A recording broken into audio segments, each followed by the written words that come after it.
Halo semua, perkenalkan nama saya Distra Abdul Tepu. Saya akan menjelaskan tentang perkembangan sejarah kurikulum.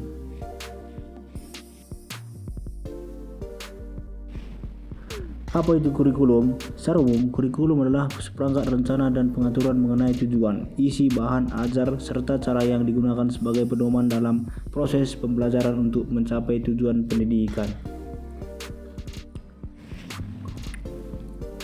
Sejarah kurikulum. Berikut penjelasan lengkap tentang sejarah perkembangan kurikulum di Indonesia dari awal kemerdekaan sampai saat ini. Kurikulum 1947, Rencana Pelajar 1947. Konteks kurikulum pertama setelah Indonesia merdeka. Tujuan membentuk warga negara yang merdeka, berjiwa nasionalisme dan bermoral. Dan yang terakhir, ciri utama.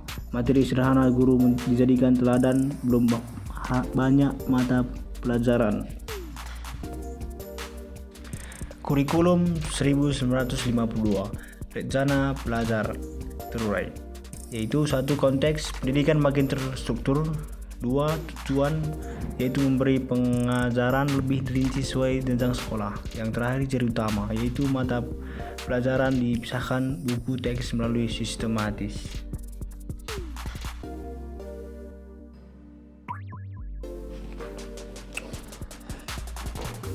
Yang selanjutnya, kurikulum 1964. 1. Konteks berfokus pada pengembangan manusia seutuhnya. 2. Konsep utama Pancawardhana, yaitu moral, kecerdasan, keterampilan, seni, dan jasmani. Dan yang terakhir, ciri utama seimbang antara akademik dan keterampilan.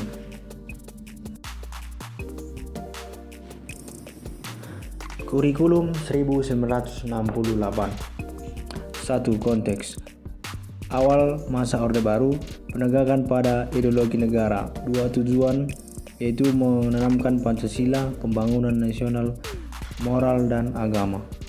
Dan yang terakhir, ciri utama pendidikan kewarganegaraan dan moral dipertegas pada saat itu. Kurikulum 1975. 1. Konteks perlu keteraturan dalam pembelajaran. 2. Ciri utama PPSI, prosedur pengembangan sistem instruksional. Tujuan dirumuskan dengan jelas. Dan yang terakhir, pendekatan berbasis tujuan instruksional umum dan khusus. Kurikulum 1984.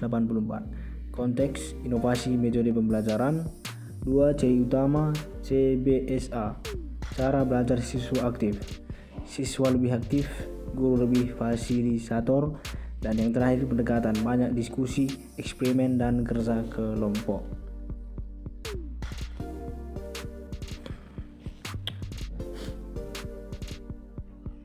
Kurikulum 1994 dan suplemen 1999. Konteks menggabungkan elemen kurikulum sebelumnya. Ciri utama pada materi sering dikritik dan overload. Dan yang terakhir, masalah guru terbebani mengajar target materi. Kurikulum 2004 KBK, kurikulum berbasis kompetensi. Itu 1. Konteks menjawab tuntutan globalisasi dan kompetensi kerja. 2. Fokus kompetensi pengetahuan, keterampilan, dan sikap. Dan yang terakhir, penilaian berbasis capaian kompetensi. Kurikulum 2006 atau KTSP, kurikulum tingkat satuan pendidikan. 1. Konteks memberi otonomi ke sekolah. 2. Ciri utama sekolah bebas menyusun kurikulum sesuai kondisi dan potensi daerah. Dan yang ketiga, muatan lokal lebih diperhatikan. Kurikulum 2013 atau K13. 1. Konteks tantangan abad ke-21, perkembangan teknologi dan karakter. 2. Fokus pendidikan karakter, pendekatan saintifik, yaitu mengamati, menanya, mencoba, menalar, mengomunikasikan.